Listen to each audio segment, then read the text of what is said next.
Hello everyone, welcome to the session of Taiwan Conference of Youth. My name is May. I'm currently the project manager of TWIC, also known as Taiwan Youth Climate Coalition.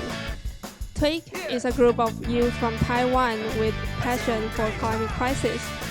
We focus both on public awareness and youth empowerment. Besides this, I'm also a corporate ESG specialist. But today, I will serve as the co-moderator to help facilitate these sessions. My colleague, Rose, will co-work with me. Let's welcome Rose. Hi, I'm Rose Yan. Nice to meet you. I'm a member of TWIC and I work in a think tank. My main research area is the financial mechanism of climate change policies, including climate funds and carbon pricing. Today's topic is climate finance and ESG. Since last year, COVID-19 has revealed the world's vulnerabilities, many of which intersect with climate crisis. When we look at the biggest challenge today, we should not forget that climate change is still ongoing and will continue over the long term. It is a good sign that many governments around the world have already noticed the importance and urgency of green recovery after the pandemic. For example, the European Union and United Kingdom, as global leaders, they have set up their net zero emission targets with much more ambitious climate actions. These actions aim at changing the behaviors of individuals and institutes fundamentally to achieve a sustainable future. In addition, more and more corporates are pursuing sustainable development in terms of ESG. The financial sector plays an important role in supporting a sustainable low-carbon economy that balances the environmental, social, and economic needs of society. Today, we are very glad to have two important keynote speakers, Citigroup Chief Sustainability Officer Valerie Smith and EY Global Climate Change and Sustainability Service Leader of the Finance Service Office, Shaun Carazzo, to share their viewpoints on climate change issues. How do financial institutes and corporates cope with this climate trend? Let's start this session and find out. First of all, we would like to invite Ms. Valerie Smith. Valerie joined Citi in 2004 and oversees Citi's global sustainability initiatives, including leading the bank's Sustainable Progress Strategy. She will give us a comprehensive picture of climate change and financing. Let's welcome Valerie. Great. Thank you very much for having me. I'm really happy to be here with you today virtually to talk about this really important topic.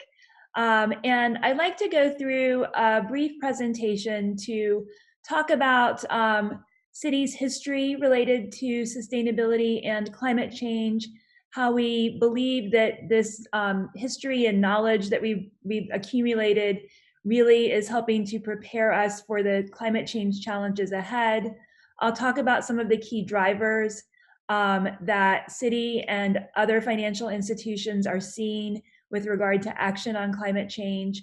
And finally, I'll talk about Citi's response, our strategy on climate change, how we are approaching the co-development of industry standards, how we are also approaching our disclosure. As I mentioned, Citi has a very long history in the sustainability and climate change space. Climate change and ESG feel like they are, recent topics that have really emerged to be top tier opportunities and risks. But in fact, I think that Citi and many other corporates have been focused in this space for a long time. As you can see, our timeline of studying the intersection of sustainability and finance goes back to the late 1990s when we joined the UN Environment Program Finance Initiative to help to study the intersection of environmental sustainability and finance. And as you look through this history, you can see a number of different points that stand out for Citi, and I'm sure for many others as well, around our increasing commitment to climate change. We helped to create the Equator Principles in 2003, which are really the standard for environmental and social risk management, now including climate risk management for the financial sector. We helped to create the Green Bond Principles in 2014, which really, I think, have propelled the green bond market and thematic bond market to really, explode. There's so many issuances now. We've also been focused on our own environmental footprint as a company with our operations in 97 countries. We began measuring and disclosing our energy and greenhouse gas emissions from our own facilities' electricity use in 2002. We set our first reduction target in 2007. And last year achieved our goal of having 100% of our electricity sourced from renewable energy. As you look forward, you can see how on this timeline it becomes very crowded as you approach 2020, and that's because there's just been so much activity in this space, opportunities as well as risks for financial institutions, and Citi has been working hard to try to meet this moment. We are very focused on climate change as climate change solutions and financing those solutions as a bank. I'll talk more about that. We have also committed a lot of time and resources to beginning to measure and disclose climate risk associated with our business. And you can see toward the end of this timeline in 2020, those activities manifested themselves in the development of our 2025 Sustainable Progress Strategy, and most recently in December, the release of our climate change disclosure report. Next, I'm going to talk about some of the key drivers that we see in the climate change space that are really propelling Citi and our peers forward. So some of the key drivers of sustainability, of ESG, of climate change action in our sector are ones that I'm sure you're seeing as well. There is increasing investor pressure. There is increasing also client pressure, customer pressure, employee pressure, and more recently, regulatory pressure from many of the countries around the world where we have operations. And this pressure is building on itself, I think, in part because of the development of guiding frameworks for institutions like Citi to chart their progress on climate change, to measure their progress on climate change, and importantly, to disclose what we are doing, as well as the work that we still have ahead of us. You see also a reference to carbon accounting. As a bank, we know that it is really important to measure so that you can manage. And the next frontier of climate change for our sector is really around being able to measure your climate change impact associated with your business activities. For us, that would be with our lending and financial services to carbon-intensive clients. And having measured that, we will have more information to be able to manage and reduce that. So I mentioned on the timeline slide our sustainability strategy. This is a strategy that we launched in July of last year, and it covers our ambition to be a leader in driving the transition to a more sustainable, low carbon economy. We approach this challenge through 3 pillars: looking at low carbon transition, climate risk, and sustainable operations. So spanning our business opportunities and risks, as well as focusing on our own facilities and managing our impact on our own turf as well. So I want to take a moment to dive into the 3 pillars of the 2025 strategy that I just showed you. The first pillar, low carbon transition, includes our cornerstone $250 billion environmental finance goal, which is a real stretch goal for us. And it's a goal that we hope to achieve in 5 years. This goal includes the variety of different financial products that Citi offers to our clients. So it includes lending, it includes green bond underwriting, It includes sustainability-linked loans. It includes a wide basket of financial products that illustrate the way that we are helping to support our clients as they are helping to develop environmental and climate solutions. You can see on this slide also the environmental finance criteria. These are the criteria that each transaction that is counted toward the goal needs to meet. One or more of these criteria. It's essentially Citi's green taxonomy, if you will. And so you can see that the criteria includes renewable energy, water quality and conservation, green buildings, circular economy, clean technology, sustainable transportation, energy efficiency, and sustainable agriculture and land use. This goal is an update of a previous environmental finance goal that Citi met in 2019, our previous $100 billion environmental finance goal. And we did a complete overhaul of the environmental criteria when we launched this new goal and added 2 new criteria that we believe are becoming increasingly important to our clients and increasingly important to the climate. And those include, as you can see here, circular economy and sustainable agriculture and land use. So for the $250 billion environmental finance goal, we have just completed our first year of progress under the goal. We will be reporting on that progress as well as some of the environmental and community benefits, impacts from this financing in our annual ESG report, which comes out in April. So looking forward, climate risk, the second pillar of the strategy, is an increasingly important one for Citi and for our sector. We approach climate risk through a number of different areas of work. We look at policy engagement and the environmental and social risk management policies that we need to have in order to set requirements and also protect Citi.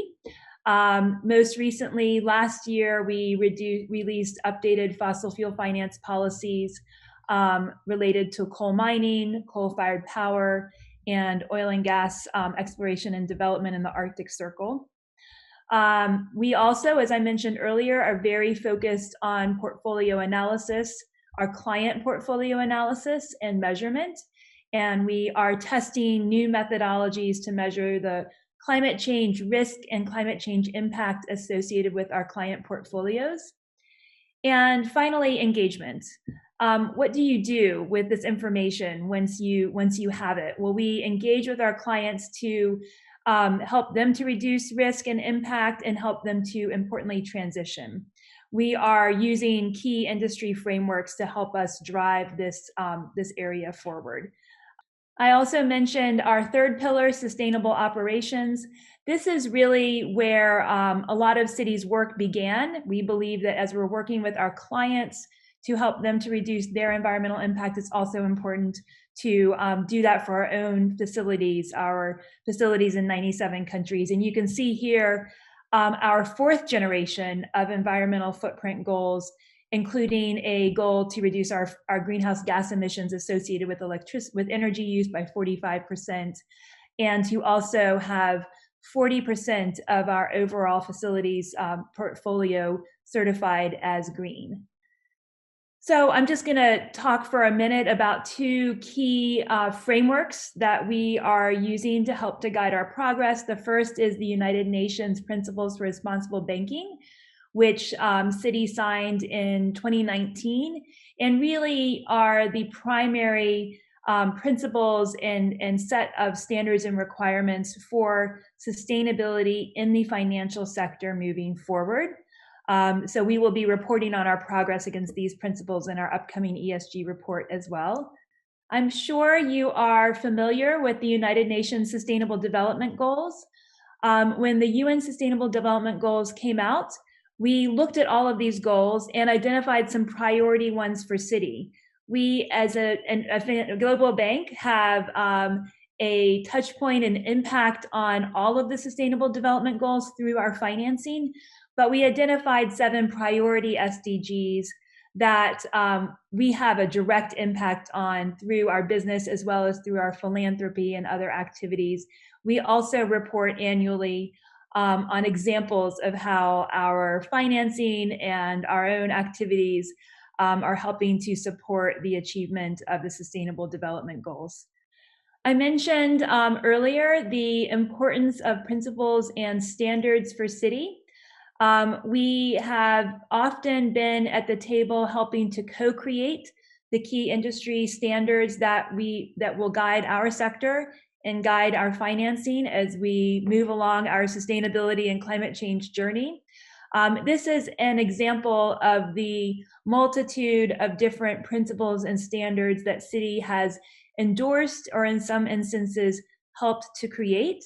And they range from the comprehensive sets of principles such as the ones I mentioned, the UN Principles for Responsible Banking or the United Nations Global Compact, the Green Bond Principles, to specific principles focused on climate change, human rights, and biodiversity. All three are priority areas for Citi, and climate change, human rights, and biodiversity are actually quite interrelated as well, and we recognize that in our application of these principles. So this final slide is around our efforts at engagement and transparency. We believe that it's very important to disclose our progress, to disclose not just the strengths and great activities that we're involved in, but also to disclose where we know we need to do more work. We see this disclosure as both helping to inform our investors, our clients, our employees, our stakeholders, but also as helping us to drive performance.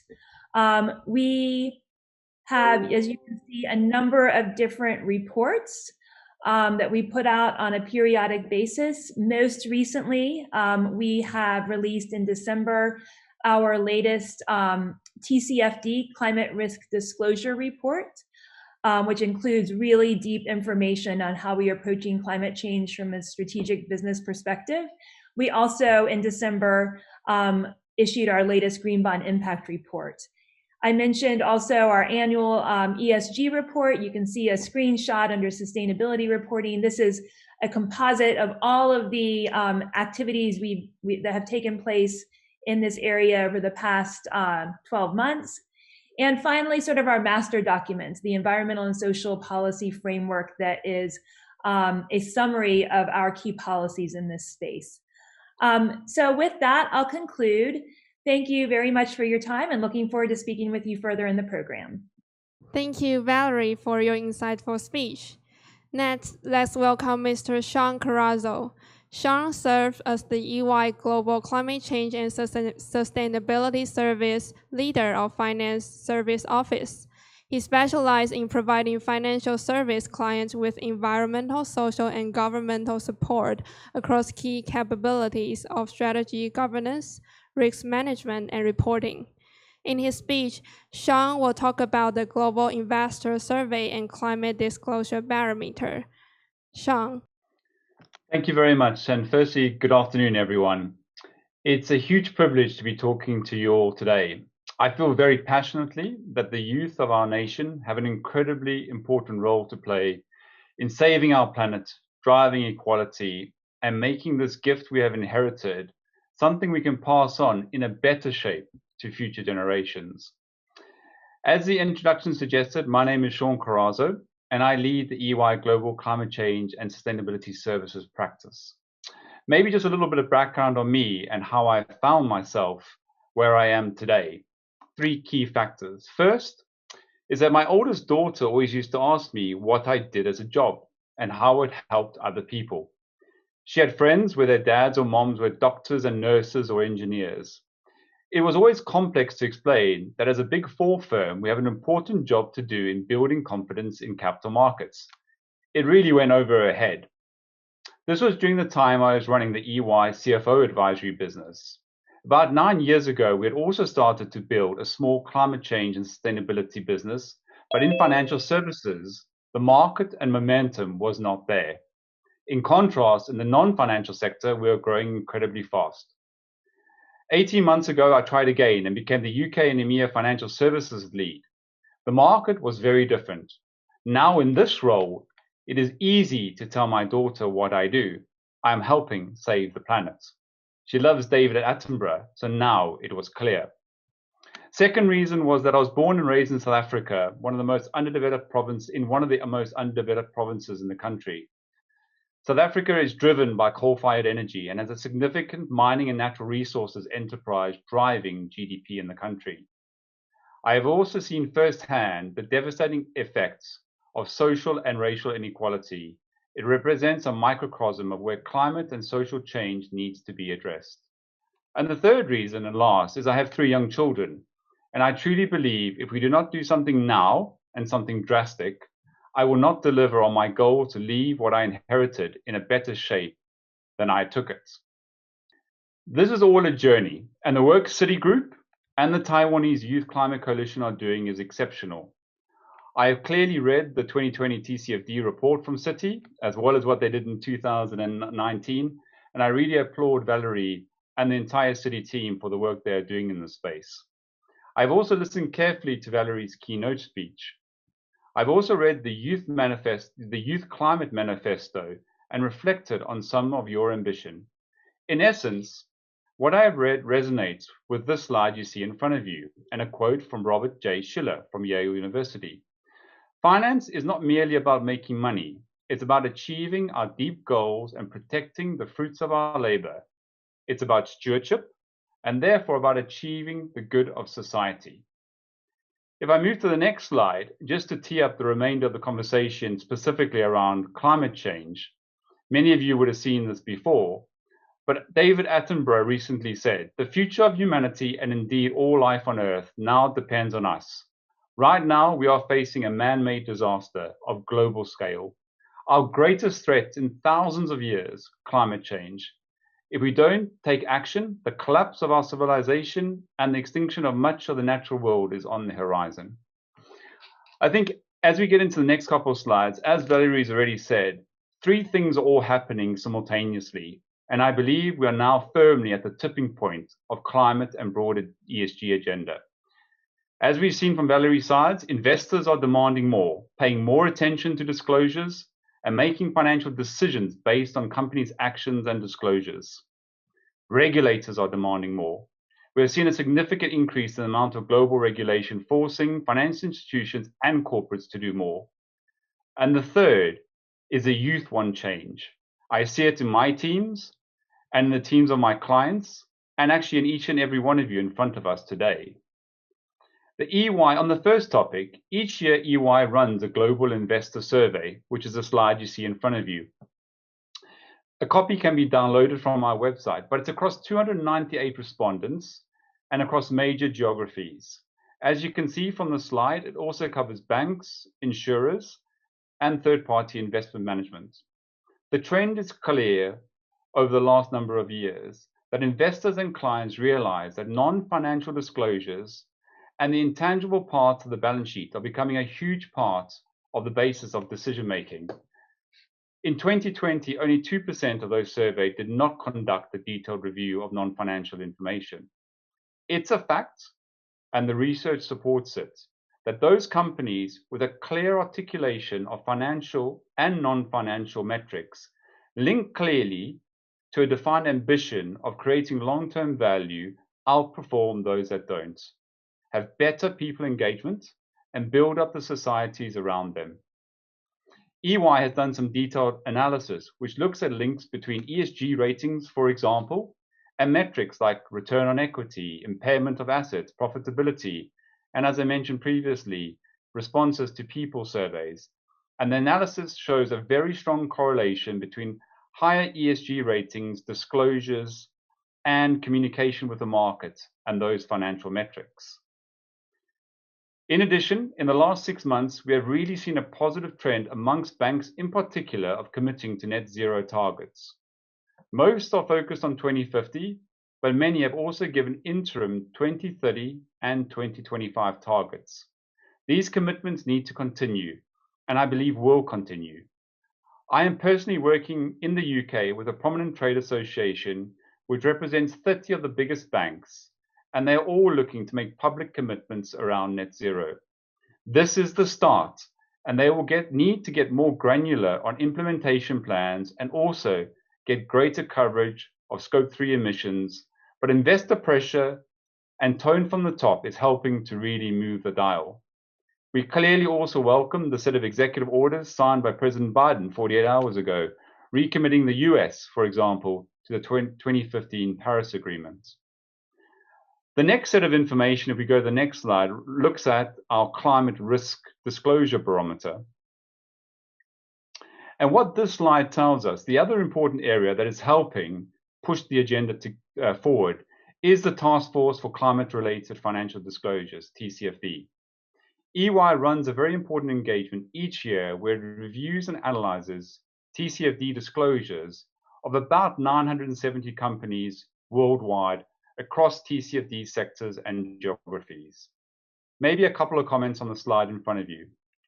54% of the 970 companies assessed disclose climate change related risks, but the disclosure quality of these companies is still at only 27% and have a long way to go.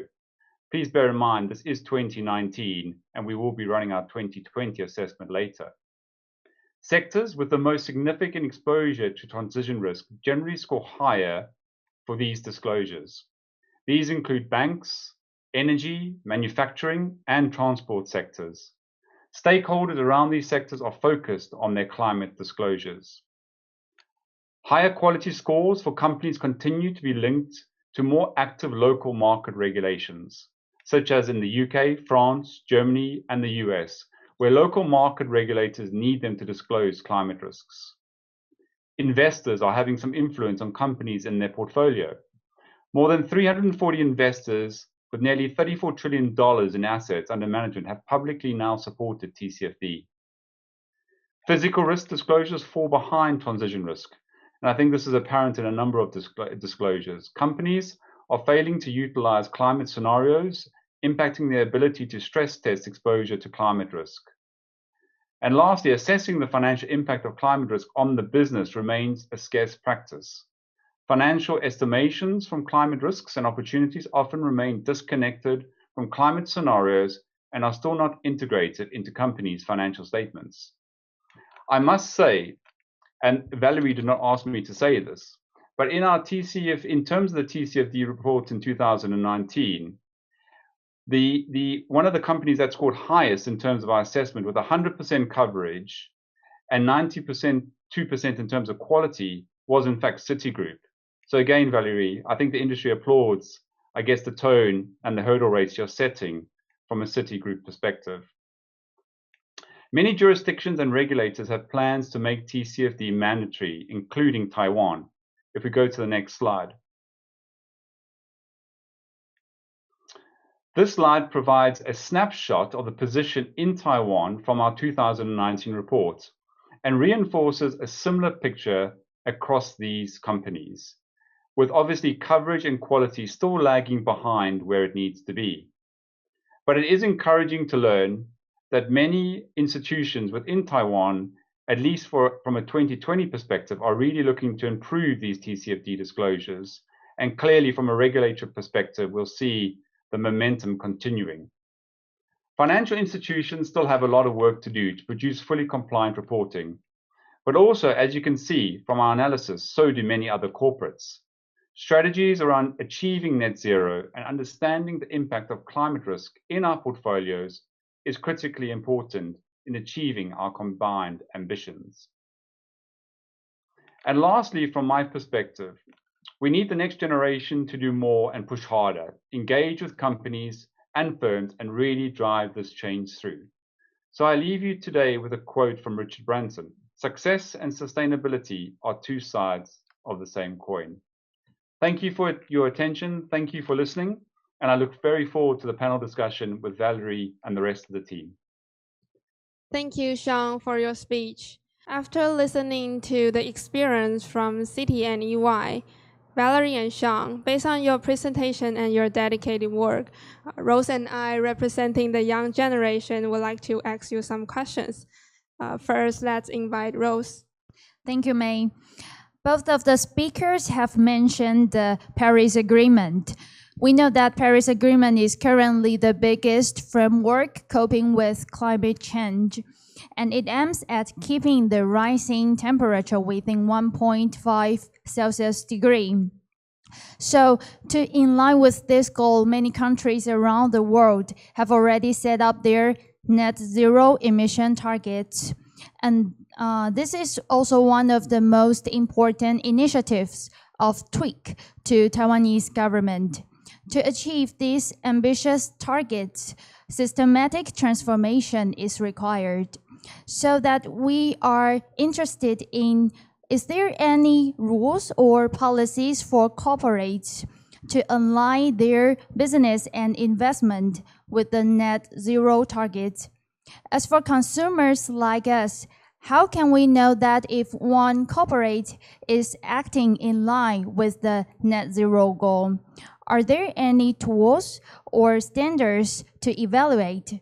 I would like to invite Valerie to answer this question first. Thank you. Thank you very much for that question. And I think you've touched on really one of the most important climate change challenges of our time for the private sector. Net zero by 2050 to achieve the goals of the Paris Agreement, which I believe we've all stated time and again our support for. It's an area that Citi is currently investigating, and for a bank, net zero would really include not just our own operations, our electricity use, what's happening in our own facilities, but also includes our financing of other clients, particularly clients in the carbon-intensive sector. So it's a really serious opportunity. It's a really serious risk to manage, and it's a really serious business strategy decision and discussion. And to your question, there really is just now emerging tools and frameworks for even developing this business strategy. And so Citi has been very focused on this space. I mentioned the importance that we see in industry standards and principles. For this, we've recently adopted and are testing 2 different kinds of measurement tools for attributing carbon emissions to our financing, and essentially establishing the carbon footprint of your loan portfolio for a bank, your client portfolio. So our work currently is on testing those tools, figuring out how to establish our baseline, and from that work, we can then determine, how we establish that trajectory. So it is a work in process for Citi, and we talk a little bit about this in our most recent climate risk disclosure report that Shaun very kindly mentioned. Thank you, Valerie. Next, I would like to invite Shaun to give us some opinions about this question.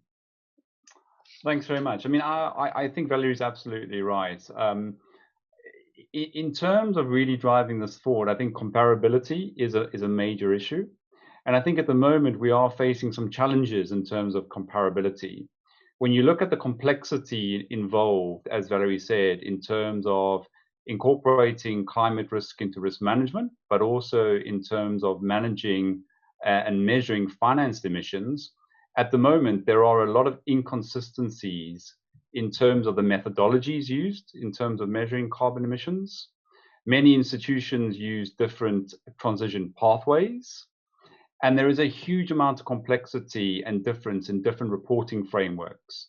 Now, clearly, TCFD has brought a lot of this together specifically from a climate perspective, but we see many more complex issues also on the horizon, like, for instance, Valerie mentioned, biodiversity coming through. So I think a couple of important things are happening. One, you saw on one of Valerie's slides that Citi has signed up to PCAF. I think as soon as we get greater alignment in terms of companies that are aligning from a PCAF perspective, we'll start to drive better comparability in terms of the determination of carbon emissions. We also see much more global coordination now under the Network for Greening Financial Services. And so hopefully from a transition pathway perspective, we might get more comparability. And then on the reporting side, I actually really welcome the efforts of the IFRS Foundation to set up a Sustainable Standards Board, which hopefully in the future will house and consolidate many of the reporting standards we have out there today, so that we can actually drive better comparability and better measurement across the entire industry. Thank you, Shaun. Thank you. And following the question from Rose, on our road toward net zero, I believe corporate are very important role in this trend. But corporate are also learners like us toward the sustainability. And Citi and EY has played a very great role in guiding corporates in sustainable transformation. I'm wondering what is the biggest barrier you have encountered when promoting sustainable transformation as a corporate consultant? And what do you think is the efficient way to help promote sustainable transformation for corporates? And I would like to invite Valerie to answer first. I think, thank you for that question. You have touched on two important issues. The first is obviously the importance of sustainable transformation, and also the urgency that I think we need to approach it with. And that I think one of the key barriers that Shaun mentioned is around the lack of a sophisticated toolkit for comparing, for getting data on performance. These are kind of technical or wonky answers or responses to that question, but I think that for a really serious issue such as climate change, it requires a really serious response and a business-oriented and data-oriented toolkit. So first of all, I would say, the barriers, the practical barriers are around the ability to measure and the ability to manage and the ability to have good data that feeds into that measurement. But there's a second challenge. And I think it's really simply that as a global community, we are not moving fast enough on the challenge of climate change and limiting global warming to 1.5 degrees Celsius. And so our biggest challenge is almost ourselves, the fact that we really have to approach this extreme challenge with a new set of tools, with acceleration, with ambition, and knowing that we can't wait until we have all of the answers, all of the methodologies, all of the data to begin to act, that we are going to have to move forward quickly, even without a complete set of information. So it really, I think, requires a type of ambition that in our generations we have not had to leverage before. And I appreciated on Shaun's last slide, he had a picture of an image of an early airplane. And it feels like that to me, that we're going from not being able to fly to having to fly really high, really fast, and to do so quickly. And this feels like another sort of leap change forward for us as well. Thank you, Valerie. I very agreed on your opinion. And Shaun, can I invite you to give us more opinions? Yeah, sure. I'd love to. I mean, while I absolutely agree with the points that Valerie's made, I mean, I will reinforce the data points. I think banks have also been, and broader financial services and corporates have been on a journey around understanding the granularity and the detail of data sources that they'll need to either acquire or create themselves in order to support a lot of the reporting and the risk management and the broader considerations around things like financed emissions. I think data continues to be a barrier, but also in terms of the realization that more information is actually needed from banks, from their corporate customers. And as we're all going on this journey, corporates need to be actually operating at a similar pace, because a lot of the information that they produce is obviously consumed by banks and financial services in order to make decisions, to lend, etc. And the other barrier and thing we need to be very careful of is in a lot of instances, this also needs investment. And there's a really interesting interplay between making sure we're obviously focusing on sectors that have higher emissions, but also, what are we doing in terms of investment to actually help them around things like carbon capture, technological developments. And we need to get that balance right, because there's actually a really important societal element to this. So it is a very kind of thin balancing line that we need to walk. In terms of the second part of your question around transformation, I think for me specifically, it comes from tone from the top. At EY, like many of our clients, we have put sustainability at the center of our ambition, which is building a better working world.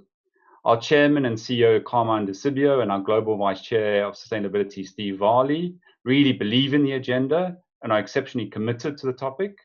And I think the same is absolutely true of Valerie and Mike Corbett at Citi. We need this tone from the top. We need these voices to be leading voices in the industry if we are really going to get everything moving in the same direction in an accelerated way. Thank you, Shaun. Let's invite Rose for the third question. Thank you, May. Last but not least, I would like to ask one question for our young generation who is preparing their job in the future. Do these climate trends influence the criteria of the recruitment of your organization? And is it necessary for your staff to be equipped with the knowledge of climate change?